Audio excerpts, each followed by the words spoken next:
Hello बच्चों, let us read the question. The question says, when a person thinks and solve problems, which area of cerebrum is involved?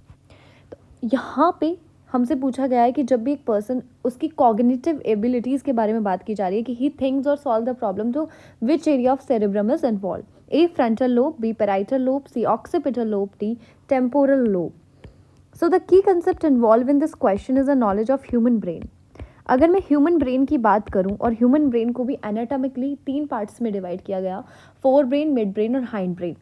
Fore brain के भी हमारे 3 parts होते हैं, cerebrum, डायनसेफेलन और olfactory lobe.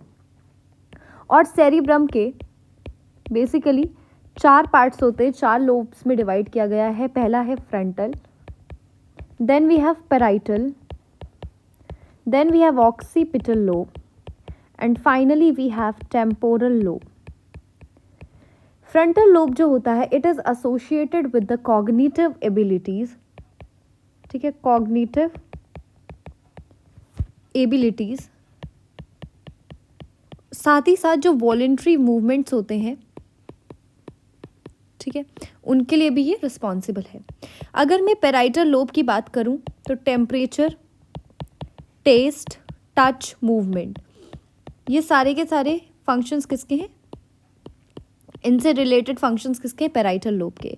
Occipital lobe is primarily responsible for vision, जबकि temporal lobe is associated with memories, और उसके बाद ये इंटीग्रेट करता है them with the sensation of taste, sound, sight and touch.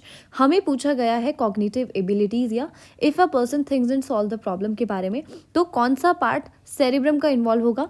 So the final answer will be frontal lobe, that is option A, which is the largest lobe.